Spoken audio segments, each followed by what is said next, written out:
오늘 말씀은 요한복음 18장 28절부터 40절까지입니다.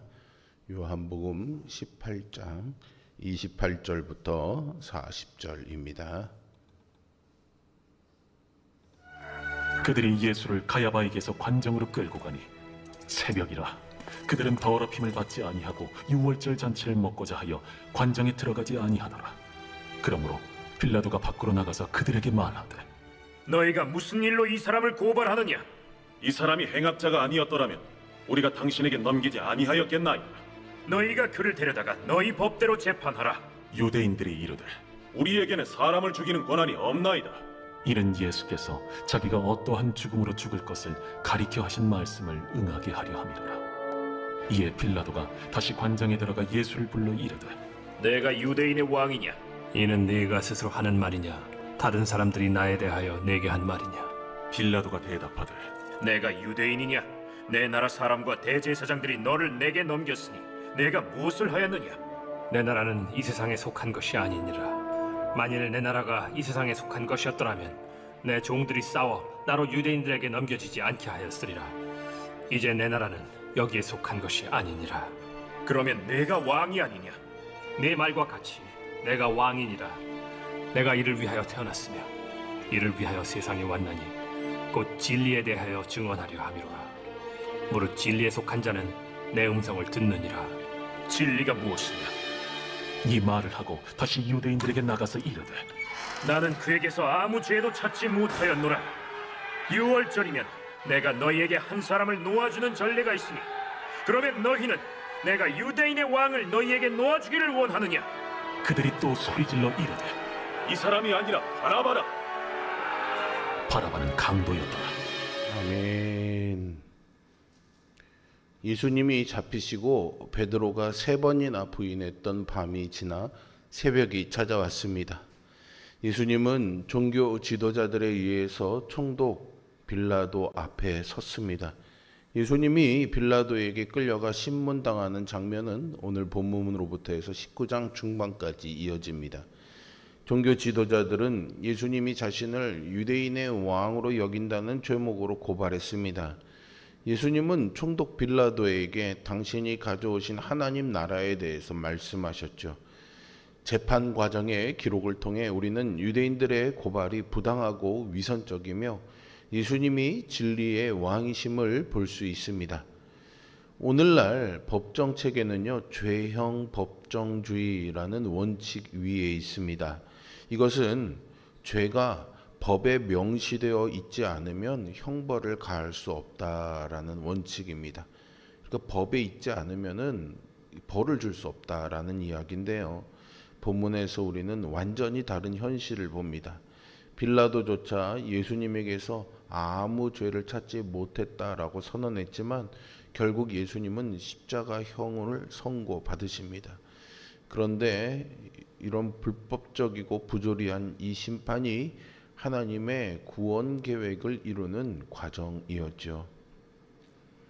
가야바 앞에서 재판을 받는 장면에 대해 요한은요, 어떤 기록도 남기지 않고 다만 28절에서 가야바에게서 관정으로 끌고 갔다고만 말하고 있습니다. 요한은요, 유대인들이 이 총독의 관정에 들어가지 않은 상황을 상세히 기록했는데 그 이유가 유월절 잔치를 먹고자 함이었다라고 밝히고 있죠. 그리고 곧장 빌라도의 질문으로 시작해 예수님을 고발하는 이유도 밝히고 있습니다.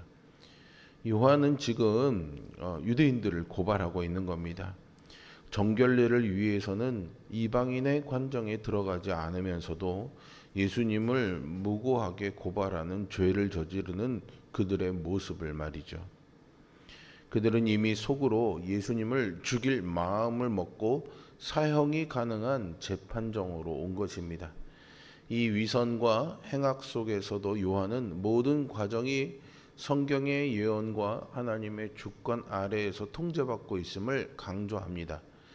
법을 지키는 듯 이용해 자신의 목적을 이루려는 사악한 시도는 예나 지금이나 넘쳐나지만 하나님의 공의는 반드시 실행될 것입니다. 빌라도는 예수님이 정치적 위협이 될 만한 인물인지 알고 싶어 내가 유대인의 왕이냐라고 묻습니다. 요한복음에는요, 이렇게 무슨 뜻인지도 모른 채 언급한 내용을 통해서 예수님이 누구신지 드러내는 장면이 종종 등장합니다. 이에 예수님은 자신의 통치가 이 세상에 속한 것이 아니라 영원한 진리에 관한 더욱 크고 진정한 왕권을 기반으로 하고 있다라고 말씀하시죠. 그 나라에 속한 이들은 진리에 속한 자들이며 그들만이 예수님의 말씀을 듣고 깨달을 수 있습니다.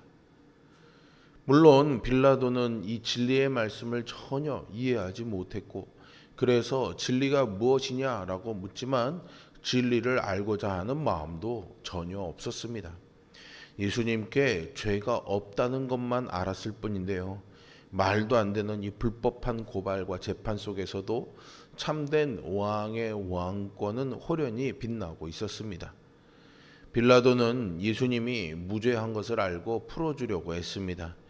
6월절에 한 사람을 석방하는 전례는 좋은 핑곗거리가 되었을 것입니다. 그러나 성난 유대인들은요, 목소리를 높여서 바라바라는 이름의 강도를 대신 석방하라고 부르짖습니다. 자신들을 위해 이 땅에 오신 구세주를 거절하고 오히려 악을 택한 죄인들의 모습이 여실히 드러나지요. 빌라도는 성난 군중의 압력에 굴복해 공정을 버리고 정치적인 안정을 택합니다. 선을 버리고 악을 취하며 다른 이들을 협박해 죄에 동참시키는 것은 인간의 못된 본성입니다. 이 부조리한 장면 속에서도 예수님이 대신 죽으시고 죄인이 그로 인해 노임받는 구원의 모습이 드러나지요.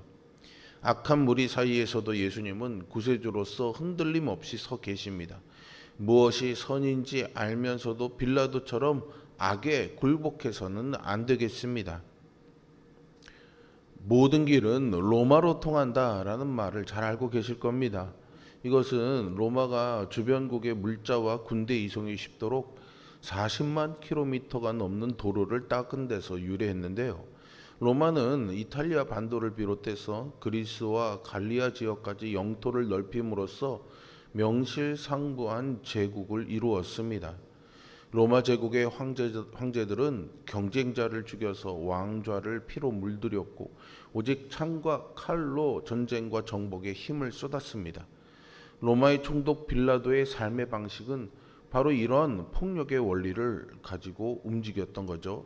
그는 예수님이 자신을 유대인의 왕으로 여긴다는 죄목을 들었을 때 예수님이 사람들을 선동해 왕이 되려 했는지를 의심하며 질문을 던졌던 겁니다.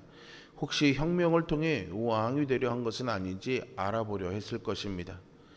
빌라도는 로마의 운영 방식이었던 힘의 원리에 익숙했기에 만유의 왕이신 예수님을 눈앞에 두고서도 그가 하나님의 아들이라는 것을 알아보지 못했습니다. 그리고 예수님을 십자가에 못 박도록 내어주는 가장 불의한 결정을 내리고 말았죠. 빌라도가 예수님을 신문하는 장면을 한번 상상해 보십시오. 군사력으로 무장한 로마의 총독 빌라도는 강력해 보이고 죄인의 신분으로 끌려온 예수님은 초라해 보입니다. 이처럼 힘이 지배하는 세상은 안목의 정욕에 연약한 우리를 유혹하기에 충분합니다. 하지만 칼과 무력으로 세계를 정복했던 로마는 결국에는 칼과 무력으로 멸망하고 맙니다. 세상의 방식은 결국 실패한다는 거죠. 이것이야말로 하나님의 백성인 우리가 세상의 방식에 눈길조차 주지 말아야 하는 이유입니다. 예수님은 왕이십니다. 그런데 예수님이 다스리는 나라는 이 세상에 있는 나라가 아닙니다. 그 나라는 이 세상 방식이 아닌 진리를 따르는 자들이 속한 나라라고 예수님은 말씀하십니다. 그렇다면 진리가 무엇이겠습니까? 예수님만이 유일한 길이요, 진리요, 생명이십니다. 그래서 예수님이 속한 나라는 주님을 참된 진리로 깨닫고 신뢰하며 예수님이 사셨던 방식 그대로 살아가는 자들의 나라입니다. 예수님은 칼로 지배하는 세상에서 하늘의 미랄이 되셔서 땅에 떨어지셨습니다. 예수님은 그 희생으로 많은 사람의 구원자가 되셨죠. 빌라도에 의해서 신문 받으시고 십자가에 달리신 예수님도 고난과 죽음을 피하고 싶어 하셨습니다. 그러나 예수님은 타협하지 않으셨습니다. 세상은 남보다 강력해 보이고 화려해 보이고 돋보이게 하면서 살아가라고 우리를 유혹합니다. 사람들과의 경쟁에서 이기기 위해서라면 불법도 권모술수도 용납된다고 가르칩니다. 하지만 우리는 거룩한 사랑의 원리를 따라 살아야 합니다.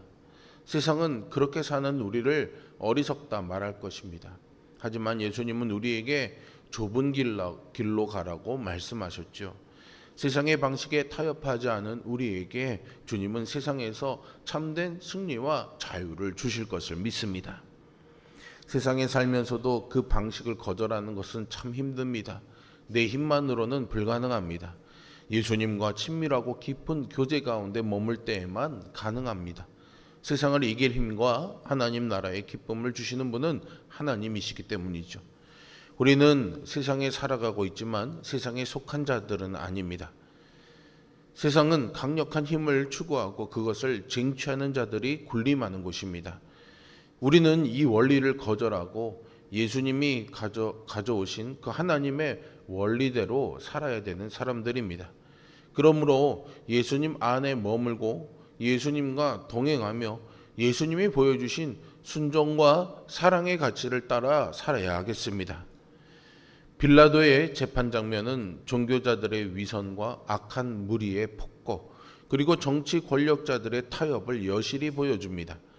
그러나 이토록 어둡고 부조리한 세상 속에서도 진정한 왕이신 예수님의 왕권은 진리와 함께 오히려 빛납니다.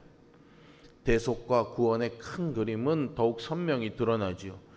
구세주를 바라보며 세상의 위선에 타협하지 않기를 바랍니다. 진정한 왕을 위해 진리로 살아가시기를 바랍니다.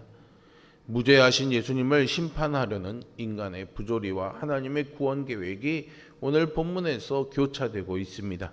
죄 없으신 예수님께서 부당한 재판을 받으셨지만 이것은 하나님의 섭리 속에서 구원을 이루는 길이었던 거죠. 우리는 진리에 속한 자로서 늘 깨어 있어야 합니다. 승리하고 영광을 누리고 세상의 모든 것들을 소유하는 것은 우리에게는 좋은 일이긴 하지만 꼭 그것으로 하나님의 나라가 이루어지지 않는다는 사실을 기억하시기 바랍니다.